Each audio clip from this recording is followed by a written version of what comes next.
they went. So each lap equates to a planet or a celestial object. So if you go one lap, you went to Mercury. You get a ribbon that says, I landed at Mercury. So, and the maximum is 16 laps, which we are calling interstellar.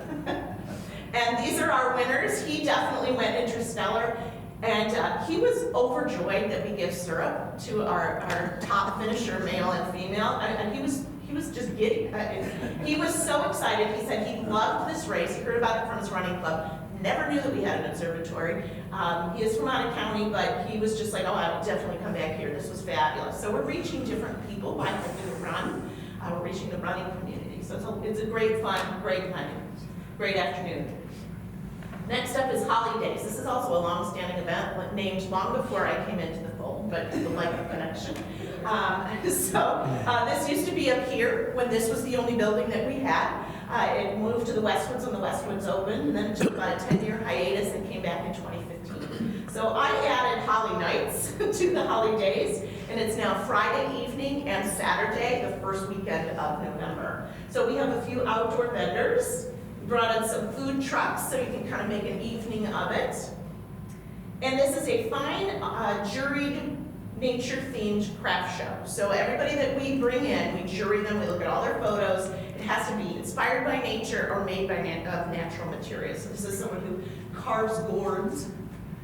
We fill every nook and cranny of the Westwoods. We are in the exhibit hall. And we also fill the classroom with what we call our mistletoe market. These are youth artisans, 12th grade and younger. They can come and spend the time and get a little market experience and such, and it's a lot of fun. This is one of our biggest events of the year between the 2 days. This year we had 1,809 people come through the doors of the Westwoods, and Friday night and Saturday. Then my hands are still sticky from Greens for Giving that we wrapped up last Monday and delivered all the greens. This is the day we'll be doing it next year. This is a great public service community event that I hold. Bob Rogish of Rogish Farms donates evergreens to us, which come in a big trailer from our ops guys. I have wonderful volunteers, my husband being the one you can't see, that clip the greens into small pieces, bring them into my indoor crew that clip them into usable pieces with the overall goal of the public registers. They do register for this just as they register for space race for safety and considerations. They register for this to kind of keep the event moving smoothly. And they make small evergreen centerpieces that you can see here. And these are then delivered to Department on Aging. This was last Monday. We delivered to Department on Aging. They got 220 centerpieces that go to their home delivered meal program. And then the 100 go to the Veterans Food Pantry to give out to their clients. And it's just a way to bring the community together. Everybody's looking for something to do to give to their neighbors, and we're glad to be able to provide that opportunity to connect the desire with the opportunity and then connect to our company. So it's a really heartwarming day to be able to see people who are coming out solely with the purpose of giving of themselves. It's a make and give event, and it's just lovely. It's become an annual tradition for a lot of people. We've done it 12 years now. But I'm always at the ready when there is a once-in-a-lifetime celestial event, such as the Great Total Solar Eclipse. This was a phenomenal experience, so if there's ever another once-in-a-lifetime celestial happening, I am ready to plan it and put glasses on a cow. That was such a phenomenal event that I wanted to include it, even though we're a year and a half past. We were so honored to be able to provide such a wonderful opportunity for folks, and it covered every staff every staff member was involved. And it was just a great opportunity, and that's one of the great things. I couldn't do Greens for Giving without operations. We can't park the cars without the rangers. The naturalists step in all these events as well. So special events truly do unite so many departments to make it possible to connect with the people. So that, in a nutshell, is what we do, but we hope you all join us on Saturday night for a cup of cocoa and cookies and some great entertainment. Awesome. Thanks, Holly. Yeah, great job. Thanks.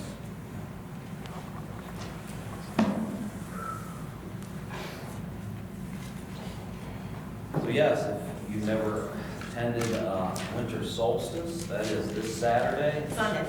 Oh, Sunday, I'm sorry, the 21st. Yeah, starting at 7. There you go. Thank you, Holly. Good job. All right. Other things to mention.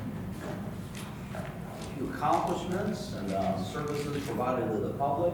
So we wrapped up our controlled hunting in a few of our parks for white-tailed deer for the 2025-2026 hunting season with archery starting on September 27th on specified properties. For 3 white-tailed deer gun hunts that follow, the Ranger Department provided the following harvest numbers. For youth gun, happy to provide that for our youth hunters. We were at Hamden Hills on November 22nd and 23rd, and they harvested 6 does and 2 bucks. At Observatory Park on December 1st and 2nd with a lot of snow, 1 doe and 2 bucks.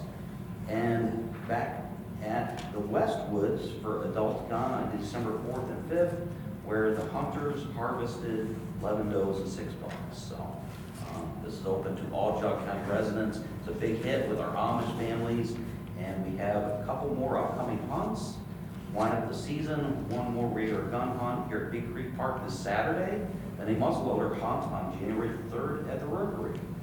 A few other updates from our naturalist department. Fox 8 Cleveland's Kenny Crumpton kicked it at the Westwoods Nature Center on November 20th as naturalist Andy Abram hosted his live Kickin' It with Kenny segment. It aired on Fox 8 popular morning show. Together they feature some of the Nature Center's wildlife feeding area and classroom, a bird in the hand feeding station, Treetops Nature Store, and a few of our wildlife ambassadors. And finally, in the month of November, Naturalists held 101 programs attended by 4,113 patrons, and the Westwoods Nature Center greeted 3,501 guests. All right, that's all I have for commissioners' time. Anything from the commissioners? Okay, if not, entertain a motion to go into executive session for personnel matters to consider the compensation and employment of public employees and for the purchase of property. Make a motion. Second. Thank you. I'll vote. Mr. Ralph. Yes. Mr. Marca. Yes. Mr. Greeno. Yes. And Mr. Bates. Okay. Thank you, folks. We'll be going into executive session.